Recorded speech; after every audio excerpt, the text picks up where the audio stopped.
আমরা মা মেয়ে মিলে সারাটা দিন ঝগড়া করি, এটা সেটা নিয়ে আমাদের মধ্যে প্রচুর রাগ অভিমান চলতে থাকে। মাঝখানে এই হাসিটা দেখলে সবকিছু ভুলে যাই আমি।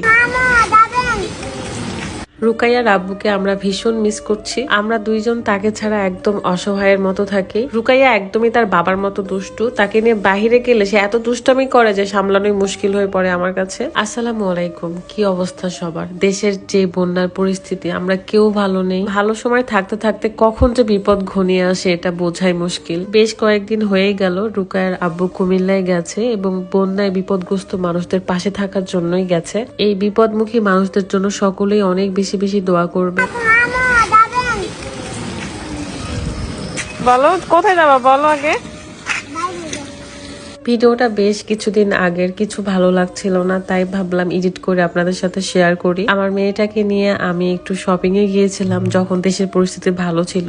আমরা দুইজনই একটু পরপর ঝগড়া করি, রাগ অভিমান করি, কারণ রুকাইয়া যত আবদার করে তার সবগুলো তো আমি মানি না, কিন্তু যেগুলো মানি না সেটা নিয়ে আমার সাথে সে লেগে যায়। এখানে তার আবদার ছিল যে সে রিক্সা থেকে নামবে না, কিন্তু তাকে জোর করে নামালাম। এবং কিছু জামা কাপড় দেখছিলাম, মেয়েটা আমার বাইরে আসলে অনেক বেশি চঞ্চল হয়ে যায়, অনেক দুষ্টামি করে, কেউ তাকে সামলাইতে পারি না। তাকে বলছিলাম যে তুমি একটু দাঁড়াও, আমি দেখি যে ড্রেসটা তোমার ঠিক হচ্ছে কিনা, কিন্তু না, সে বসবে না, দাঁড়াবে না, সে তার মতো থাকবে, আমার সাথে ঝগড়া করছিল। আগের মতো আসলে শপিং করা বা ঘোরাফেরা করার মুডটাই আর নেই। দেশের যে পরিস্থিতি, মনটা সবসময় খারাপ থাকে, টেনশন হয়। যাওয়ার সময় ভাবলাম যে রুকার জন্য একজোড়া জুতা কিনি, কিন্তু কিসের কি, সে আমাকে পুরা শোরুম দৌড়ায় নিচ্ছিল। দেখেন কোথায় এসে শুয়ে আছে। একটা জুতার যে মাপ নিব, সে দাঁড়াবে না, বসবে না, জুতার মাপ নিবে না।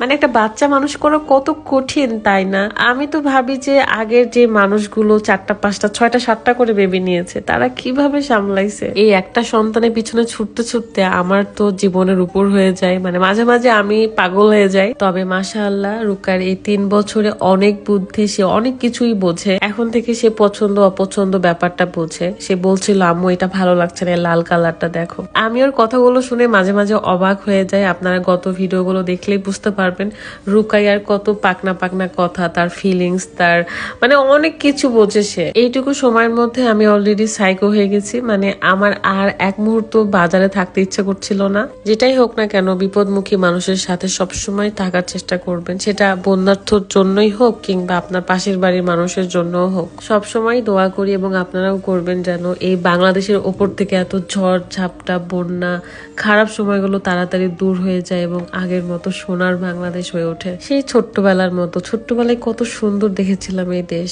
এমনি এমনি কি আর আগের দিনগুলো বেশি মিস করি? আচ্ছা, আপনাদের বেবিদেরকে বাইরে নিয়ে গেলেও কি তারা এরকম অনেক দুষ্টামি করে? কমেন্ট করতে ভুলবেন না। আমি লাল গোলাপ নিতে গিয়ে দেখি কালো গোলাপ। এই কালো গোলাপ দেখে আমার এত ভালো লেগেছিল, কিন্তু নেওয়া হয়নি। নেক্সট টাইম নিব। ভালো থাকবেন সবাই, আল্লাহ হাফেজ, আসসালামু আলাইকুম।